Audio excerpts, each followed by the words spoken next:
Hello everybody, my name is Boulevard and welcome to Tournament Tactician, the premier tournament tier list for Legends of Runeterra. The online league series is this weekend, so if you've been enjoying this format and want to try your skill in a tournament rather than the ladder, we do have an option available for you. It will be, a sign-up link will be in the description below. Free to enter as always, $100 prize pool, get some money. So, looking at the tier list, things are very different from where I had them on the opening weekend. Still had a lot of questions, sort of day one, about where Kai'Sa was going to stand in the meta. The Abomination nerf mattered, but weren't really sure how much it was going to matter. Turns out it mattered a lot. Kai'Sa is struggling, and honestly, I'm fine with that. Not as fine with what has replaced her. Up in tier 1, we have, I think, pretty inarguably the 5 strongest decks in the game: Ezreal, Kennen, Nasus, Twisted Fate Nami, Pirates, and Red Gwen. As Kennen and Pirates, I think, being the top 2 for conversations about aggro and non-aggro players, and which one you want to declare the best deck in the game, I think is rather subjective. Personally, I think I would give it to Pirates. I think it's a little bit more consistent than Ezreal Kennen. Ezreal Kennen just has some non-game hands. And it's frustrating for some people where we're in this heavy Ionia meta, and because you are playing these like combo decks, you definitely get those combo hands sometimes where you open like to deny a deep meditation and another card that is not one of your champions, and you're up against Pirates, and you're like, okay, yeah, this just feels like game over from the get-go. So overall, I think that the lineup composition is not something you should really be concerning with yourself right now.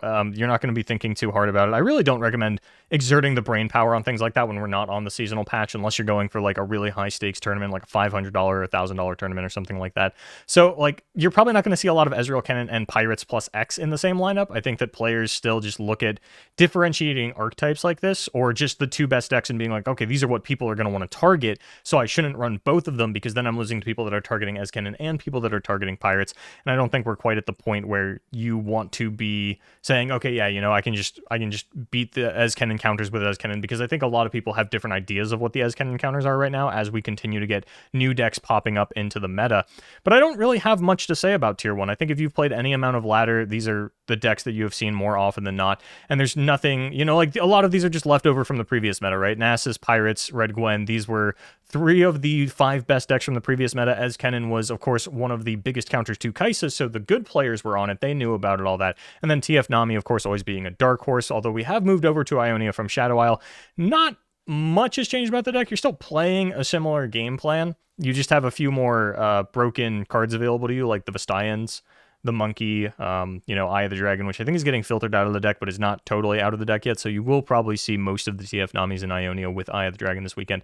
But for the most part, it's going to be aggro lineups and Ionia lineups, Thresh Nasus and Kindred Nasus being more of a splash region for players. I don't think you're really seeing people trying to like replicate this with like a Nasus and an Eviego and then some other Shadow Isle go big atrocity deck like a Sejuani Gwen or something along those lines. But yeah, you know, tier 1 feeling pretty solid. Not too much to say there. When we get down to tier 2, these are decks that can beat a few of the tier 1 decks. Maybe not as consistently as you would like. Maybe not as many of the tier 1 decks as you would like. But, you know, Eviego still being a better option than the Shurima Viego for a few reasons. Number one, the Evelyn package just does a lot of heavy lifting, especially if you ever go up against like Kindred Nasus and, you know, they start Kindred marking all of your little dudes, the husks. It feels a lot better than anything that the Shurima Viego can do. Also, you know, Nasus has kind of got a monarchy on the Shurima Shadow Isle combination. So if you're going for Viego, it does feel like you would probably just be better off running Nasus. I can't think of anything that like Viego specifically is going to be doing better against than the Nasus deck, especially because the Nasus deck has a bit more early game. You know, Nasus grows a bit faster than Viego, all these different things. But I do think that Viego is a very solid deck if you want to just run another big atrocity target. Timelines, I think you have to say is tier 2. Even if the deck had like a 40% win rate, it's got the most high roll potential out of any deck in the game. Timelines, if it runs as hot as humanly possible, I don't think any deck on the planet can beat it, even if they run as hot as humanly possible. I'm talking like turn 1 timelines and like turn 2, I have a 5/4 Box-to-Puss with Tough. Into turn 3, I got a whatever. Into like turn 4, I rolled a 7/7 with a weapon that I forged. It's got Overwhelm or something. Like timelines just has absolutely insane high roll potential right now, and it feels bad to lose against games like that. And just I feel like in this meta there's a lot of non-games, and a lot more non-games than I would like, and that is sort of my biggest issue with the meta right now. But that isn't really Runeterra's fault. That's more the deck building styles that we've gone for, where we've got a lot of combo decks in the meta. Like you play as Kennen or TF Nami, and you get those games where you open like a pump spell, 2 counter spells, and like a deep meditation, and you're against pirates, and you don't have any units or champions especially, and you're like, okay, yeah, this game feels over already. And that's kind of where Pirates and Red Gwyn are getting their big boosts in the win rate, is like a lot of these decks can just lose to themselves. Of course, timelines, if you don't open timelines, you're half a deck. Darkness up in tier 2, because I think this is probably the highest you could push it if you are a top tier Darkness player. I think that with Ionia being what it is in the meta, it's just a little bit too hard for you to actually kill the high priority targets, even like Nami or the Ezreal or the Kennen or what have you, just because there's a lot of recalls, a lot of retreat returns. Quietus being slow speed makes it really hard for you to actually get some of those gotcha moments against like even as Kennen. But I do think that Darkness is where you want to be starting the conversation if you are looking to play a control lineup.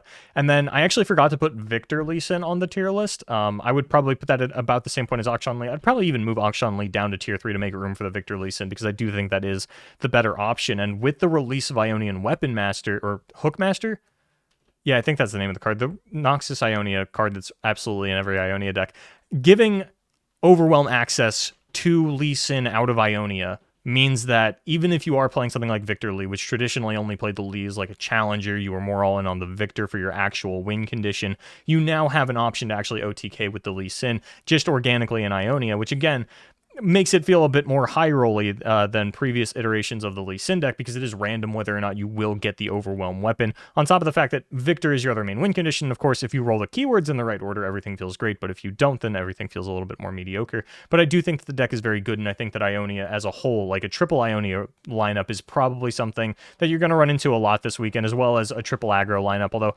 again, we're going more for like seasonal aggro, which is traditionally like 2 aggro decks and then an aggressive mid-range deck. In this case, like Pirates, Gwen, Nasus is probably what an aggro lineup would be looking like. And then down in tier 3, we've just got some of the leftovers, you know, things that are like performing okay on ladder. You could run them in a lineup if you really wanted to. It's not necessarily recommended, but if you've been like spamming one of these decks and you're consistently beating like one of the top decks, by all means. I haven't done really any research into like which of these are pairing well into the tier 1 decks. We kind of save that for the seasonal around here, just because we're in a very low stakes environment. There's not a lot of value in me pouring over the matchup charts and things like that to go help you win $40. The one thing I do want to point out though is Elise Nora. This on sort of with the Victor Lee Sin are very much like the 2 flavor of the weak decks right now.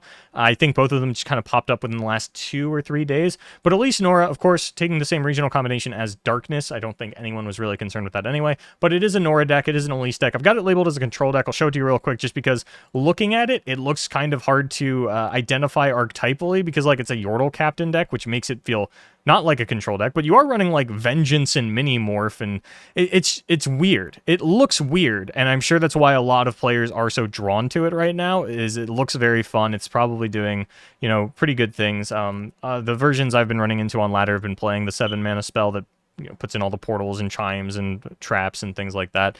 But this version actually just on the triple treasured trash, just ripped this off Runeterra AR.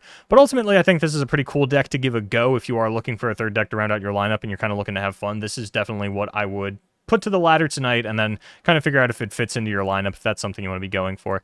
But anyway, that is going to do it for me. It's been a quick one. Online League Series, of course, this weekend. Sign up in the description below, and I will adjust Akshan Lee down to tier 3 and put Victor Lee on here, just so that if you click on the tier list, you have those options available, a sample deck list that I'll rip off of Runeterra AR. I have been Boulevard. Thank you so much for watching, and as always, good luck in your tournaments.